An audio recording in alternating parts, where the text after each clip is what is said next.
Mais je suis pas catastrophiste dans le sens où si demain il devait y avoir un engagement majeur, on aurait quand même les reins suffisamment solides pour mettre à mal l'ennemi numéro un de l'Europe aujourd'hui, qui est la Russie.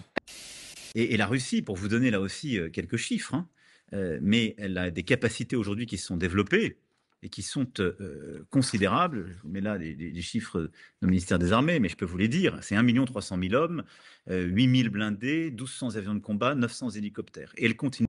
Voilà. Alors ici, un coucou à Titelman.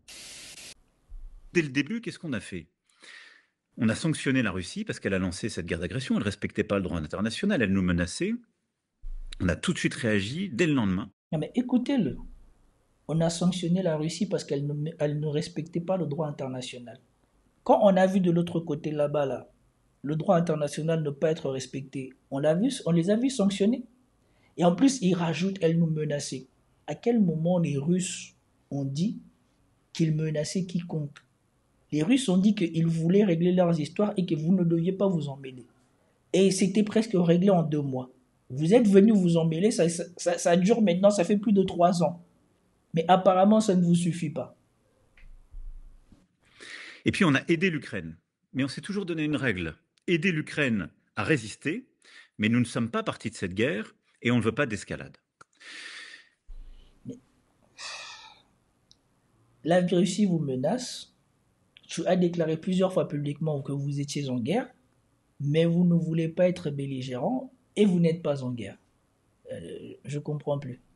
Je comprends plus. Peut-être que dans l'euphorie, il a voulu s'essayer à l'exercice en pensant éviter le décryptage de ce qu'il dit. Mais malheureusement pour lui, il y a des gens qui en parlent. Après, je n'aurai pas la même audience que lui. Ça sera retranscrit à la télé, les gens vont écouter ça par des millions. Mais tous ceux qui voudront pousser un peu plus loin vont se rendre compte de l'incohérence de ce président. Depuis 3 ans, cette situation est là. L'Ukraine a formidablement résisté, mais la situation est évidemment très préoccupante. Quel est notre objectif? Une paix durable et solide. Une paix parce que vous le voyez bien, ça ne peut pas durer. Et en quelque sorte, l'Ukraine ne peut pas reconquérir par la voie militaire ses territoires. Voilà.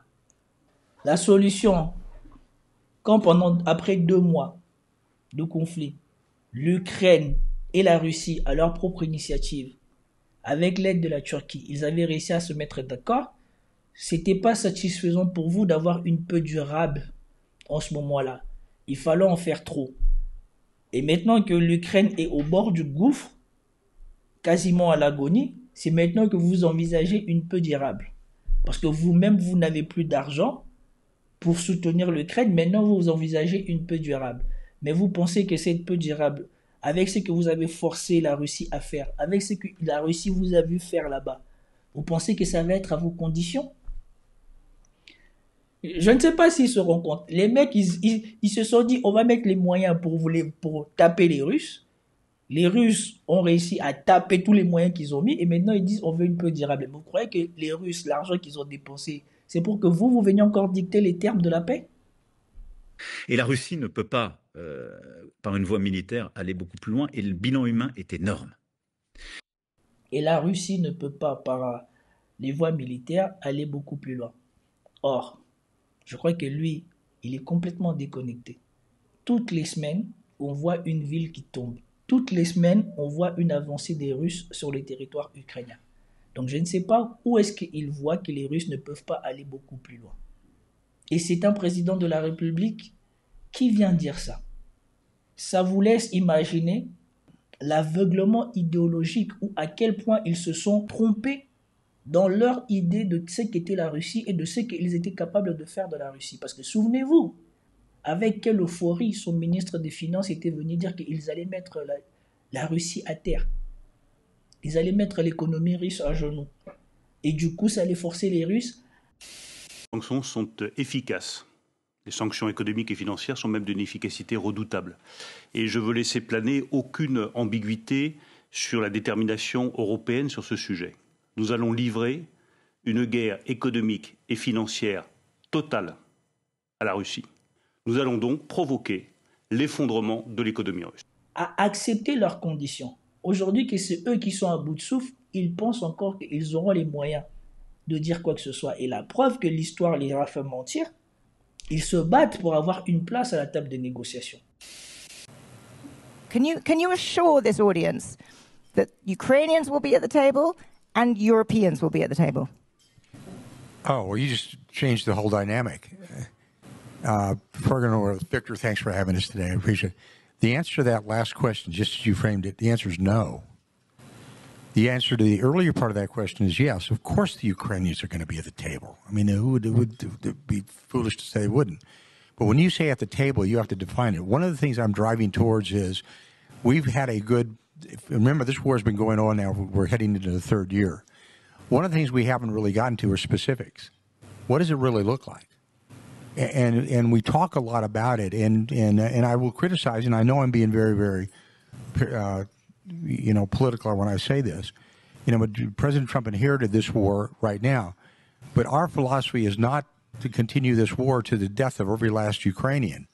The intent is to stop the carnage, stop the war, make sure it's reasonable, making sure the sovereignty stays intact. But we're going to get to specifics about it.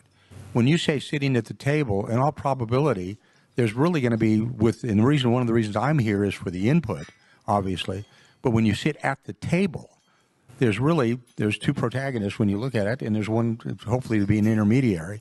When you look at who are the protagonists and who's the intermediary? Well, I'm saying is it depends. Notice I'm being very diplomatic about it. I got my diplomatic hat, my passport in my pocket.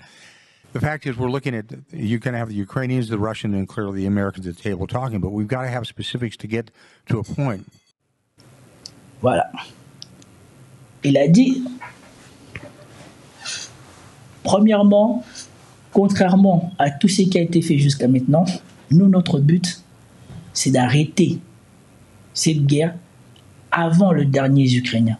On ne veut pas aller jusqu'aux derniers Ukrainiens. Et ici, nous n'avons besoin que de deux protagonistes à la table avec nous comme intermédiaires. L'Ukraine et la Russie. Voilà. Je ne sais pas pourquoi les Européens considèrent qu'eux, ils ont besoin d'être à la table. On aurait dit que les Ukrainiens eux-mêmes ne sont pas capables de défendre leur souveraineté et leur intégrité par rapport aux Russes, où ils ne sont pas acceptés pour le moment. Et donc nous, notre objectif, c'est d'avoir la paix, mais une paix durable, c'est-à-dire une paix qui permet à l'Ukraine d'être stable, d'avoir des garanties de sécurité, d'avoir le droit international qui est reconnu, une paix qui soit négociée par les Ukrainiens, et comme on le voudrait pour nous-mêmes si ça nous arrivait, un plan de reconstruction, etc., etc. La paix qui était négociée en premier lieu, ce n'était pas la paix négociée par les Ukrainiens eux-mêmes. Il n'y avait même pas d'Amérique à la table. Il y avait la Turquie qui regardait et c'était les Russes devant les Ukrainiens. Mais sauf que vous avez décidé de prendre la place des Ukrainiens dans ce combat. Et donc les Ukrainiens n'ont plus rien à dire puisque les Ukrainiens utilisent vos armes, les Ukrainiens utilisent votre argent et c'est vous qui donnez les ordres. Donc à la fin, on ne peut pas négocier avec les Ukrainiens, on doit négocier avec ceux qui commandent l'Ukraine. Et ceux qui commandent l'Ukraine, malheureusement, ce ne sont pas les Européens ni la France, mais les États-Unis. Donc c'est naturellement que c'est les États-Unis qui dictent à quelles conditions ils vont arrêter de financer l'Ukraine ou arrêter de financer cette guerre. Et l'Union européenne a beau dire qu'ils ont fait plus, sauf que les États-Unis, c'est un pays. Et les États-Unis, à lui seul, ont fait presque autant que toute l'Union européenne. Donc, ça ne compte pas. C'est les États-Unis qui ont le dernier mot. En même temps que la Russie a fait tout cela, elle s'est réarmée. Plutôt, elle a accru son armement. Et ça, c'est quelque chose qui s'est accéléré dans les dernières années. Elle a produit un effort de guerre considérable, ce qui fait que la Russie aujourd'hui, elle investit dans la production des armements 10% de son produit intérieur brut. Nous, en France, c'est 2%, et on a quasiment doublé notre budget depuis que je suis là. Donc, vous voyez l'effort qui est produit. C'est beaucoup plus que tous les autres pays, et c'est à nos frontières, aux portes de l'Europe. Donc, c'est une menace en soi. Et la Russie, pour vous donner là aussi quelques chiffres, mais elle a des capacités aujourd'hui qui se sont développées et qui sont considérables. Je vous mets là des chiffres du ministère des Armées, mais je peux vous les dire. C'est 1 300 000 hommes, 8 000 blindés, 1 200 avions de combat, 900 hélicoptères. Et elle continue. Voilà. Alors ici, un coucou à Titelman. il est désavoué par son propre président, Titelman. Souvenez-vous de Titelman quand on disait que, soi-disant, la France peut s'affronter à la Russie au niveau de l'armement, au niveau de l'armée de l'air. Si j'ai bonne mémoire, je crois que la France a 200 appareils pour l'aviation. Et je ne sais pas si c'est 200 appareils en totalité ou c'est 200 avions de chasse. Mais en totalité, elle a 200 appareils. On vous dit que la Russie a 1200 avions, son aviation. Et Titelman, il disait, oui, mais nous, contre les Russes, on peut attaquer, eux, ils peuvent attaquer, mais nous, on a la précision. Est-ce que les Russes pourraient résister à une ou deux attaques? On entendait Jean-Dominique Merchet nous parler de son dernier article sur l'aviation française, Xavier Titelman, le centre des études de sécurité de l'IFRI, en combat RR, l'aviation de chasse française tiendrait seulement 3 jours. Vous êtes d'accord avec ce constat? En fait, qu'est-ce qui resterait de l'aviation ennemie au bout de 3 jours? C'est aussi une autre question. Et avec qui on se bat? Si on est face à la Russie en coalition, peut-être qu'au bout de 3 jours, effectivement, l'aviation russe, elle n'existe plus. Si on est face aux États-Unis, par contre, évidemment, là, ils ont de quoi nous submerger. Face à la Chine, c'est à peu près la même chose. Ils ont 3000 avions de chasse. Donc oui, on n'a pas les munitions, ça fait longtemps qu'on le sait, et il faut se renforcer dans ce domaine-là. Mais je suis pas catastrophiste dans le sens où si demain, il devait y avoir un engagement majeur, on aurait quand même les reins suffisamment solides pour mettre à mal l'ennemi numéro 1 de l'Europe aujourd'hui, qui est la Russie.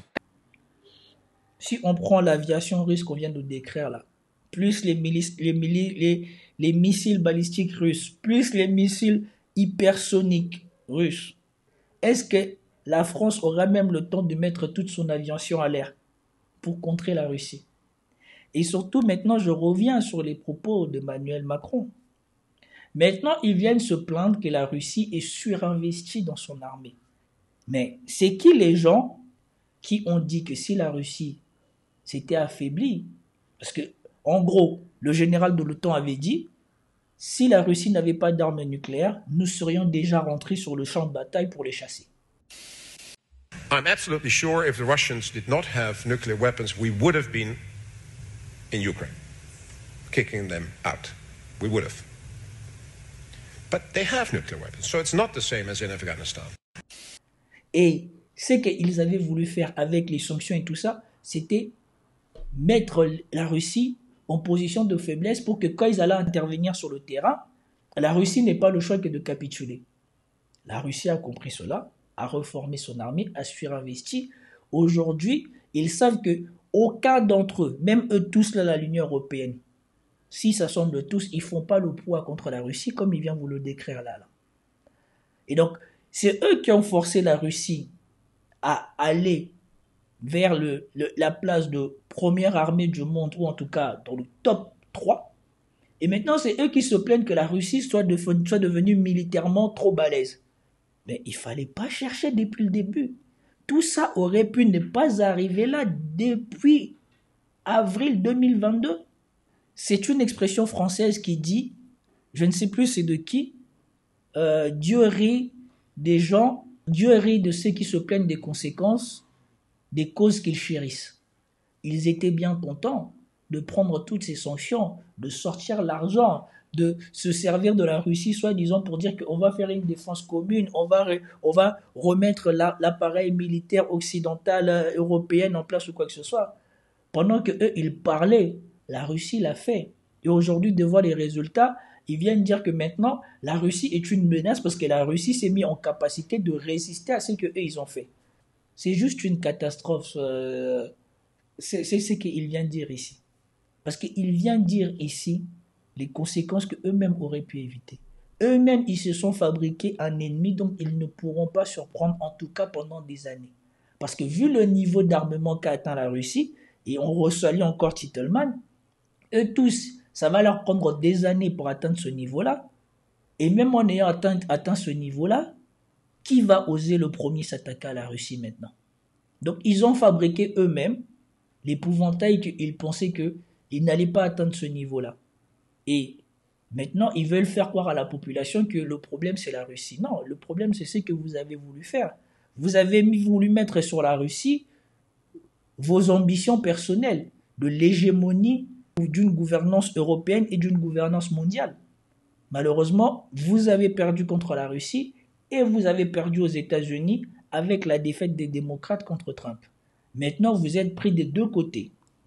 Trump n'est pas partisan de ce que vous avez voulu mettre en place. Il ne veut pas d'une hégémonie mondiale puisqu'il sait que ce n'est plus possible avec l'émergence ou la puissance de la Chine aujourd'hui, l'émergence de l'Inde, la confirmation de l'hyperpuissance russe, et que maintenant l'Europe est à la traîne. Et donc il ne veut plus avoir le boulet de l'Europe sur lui. Ici, c'est juste la défaite. Il vient juste constater la catastrophe. Et maintenant, le pire c'est que leur mensonge a rattrapé la réalité.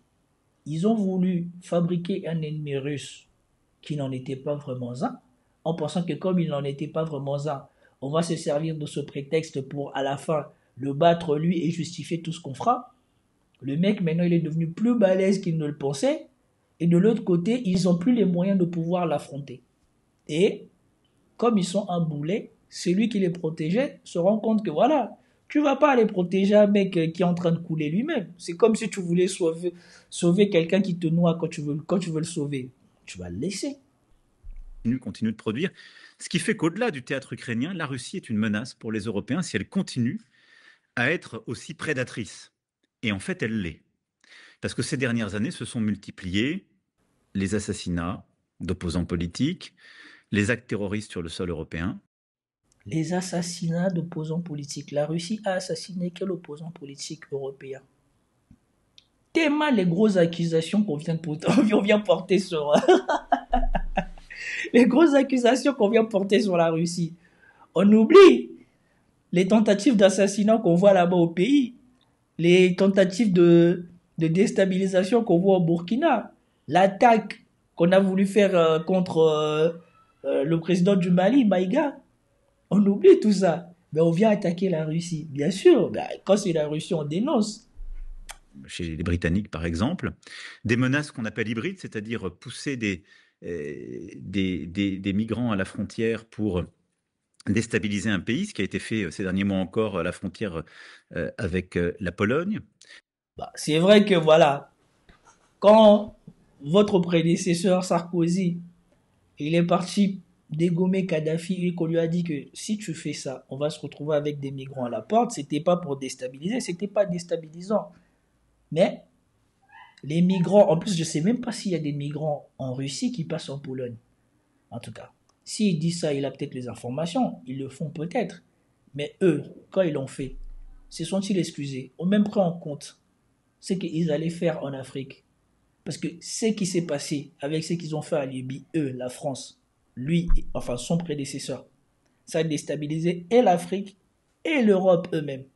Parce que le flot des gens qui passent à travers la Libye, à travers cette zone-là, ne s'arrête plus depuis. Et depuis, en Occident, c'est devenu le problème. C'est pas ce que Sarkozy a fait. Le problème, c'est pourquoi ces gens-là viennent là. Des attaques cyber massives, à peu près partout en Europe, des manipulations d'élections, comme en Roumanie. Et puis la Russie, elle a changé de posture. En plus, il n'a même pas honte. Des manipulations d'élections comme en Roumanie.